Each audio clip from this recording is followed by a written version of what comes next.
Janda dua anak menjajah di aplikasi dan akhirnya bertemu dengan lelaki yang nampaknya di awal berharap dapat bayaran. Ternyata lelaki tersebut menghabisi dan mengambil semua harta yang dimiliki wanita penjajah tersebut. Kejadian kisah nyata yang aku ceritakan kali ini terjadi di kota Kediri.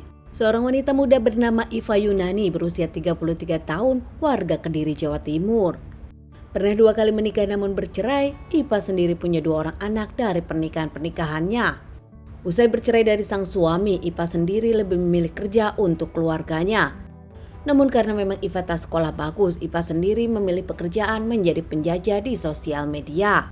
Bahkan saat itu Iva sendiri memakai nama yaitu Nona Bocil. Bukan tanpa alasan memakai nama tersebut karena Iva yang berusia 33 tahun masih terlihat bocil dari penampilannya.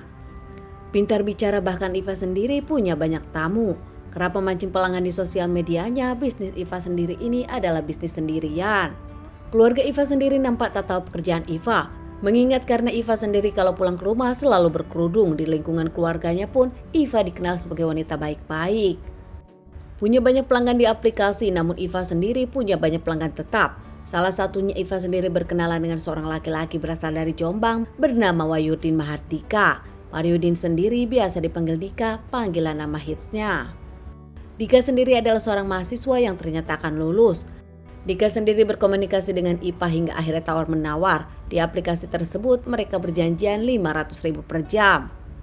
Tak lama keduanya pun sepakat dan akhirnya mereka pun bertemu di Hotel Banuati Pare.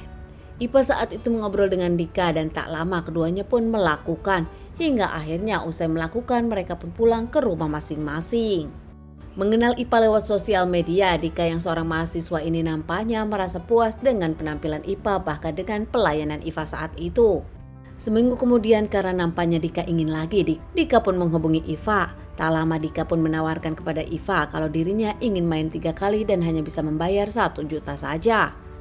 Karena Iva merasa mengenal Dika dan pernah tahu Dika, akhirnya Iva pun menerima tawaran Dika dengan 3 kali melakukan bayaran 1 juta. Sudah deal dengan kesepakatan tersebut, tak lama Iva pun ke hotel yang disepakati mereka. Tanpa Iva sadari kalau ternyata di kamar hotel tersebut sudah ada Dika yang sudah check-in di luar dan menunggu. Namun ternyata di hati Dika kali ini dirinya tak hanya ingin memakai Iva, melainkan ingin mengambil semua harta benda Iva. Mengingat saat bertemu Iva, Dika sendiri tahu kalau Iva punya uang, handphone dan juga emas yang dipakainya. Dika membawa senjata tajam dari rumahnya tanpa Iva tahu. Tak lama saat datang ke hotel, Dika sendiri bahkan sempat menutup plat nomor agar tak kelihatan CCTV. Saat Dika masuk ke kamar hotel dan menunggu Iva, tak lama keduanya pun bertemu hingga akhirnya ngobrol. Usai ngobrol di awal baik-baik saja sesuai perjanjian. Saat itu Iva dengan Dika pun bahkan pijit-pijitan hingga akhirnya melakukan hubungan intim satu sama lain. Namun saat Iva lengah, Dika sendiri langsung mencekik dan membenturkan kepala Iva beberapa kali, mengeluarkan senjata tajam, menikam Ika dengan senjata tajam tersebut hingga akhirnya Iva pun mengeluarkan cairan merah dan langsung tak bernyawa. Usai sadar kalau Iva tak bernyawa, Dika langsung mengambil harta benda milik Ika, ada uang, handphone dan juga emas milik Iva. Dika kabur meninggalkan hotel dengan meninggalkan Iva begitu saja dengan kondisi tak bernyawa. Saat itu Dika pun kabur meninggalkan hotel untuk kabur ke rumahnya. Jasad Iva ditemukan oleh petugas hotel yang hendak membersihkan kamar. Petugas hotel tersebut sempat curiga karena tak ada yang check out dari kamar tersebut hingga akhirnya kaget menemukan jasad wanita yang sudah tak berbusana dengan kondisi yang cukup tragis. Petugas hotel tersebut pun langsung mengabari pihak kepolisian dan meminta pihak kepolisian secepatnya datang. Pihak kepolisian yang datang pun langsung menyelidiki tempat TKP. Pihak kepolisian langsung membawa jasad Iva ke rumah sakit untuk dilakukan otopsi. Hasil otopsi sendiri mengungkapkan kalau jasad mendapatkan penganiayaan dan nampaknya melakukan hubungan intim karena ternyata masih ada cairan merah. Bahkan pihak kepolisian pun melakukan identifikasi yang ternyata jasad tersebut adalah Iva Yunani berusia 33 tahun. Pihak kepolisian pun sempat menghubungi keluarga Iva yang kaget mengetahui kondisi sang anak sudah tak bernyawa dihabisi seseorang. Pihak kepolisian menyelidiki kasus ini, interogasi keluarga, teman-teman terdekat Iva, dan juga tak lama menyisir CCTV setempat di jalanan. Berkat kerja keras pihak kepolisian akhirnya mendapatkan info kalau Iva sendiri adalah nona bocil yang ternyata punya banyak pelanggan.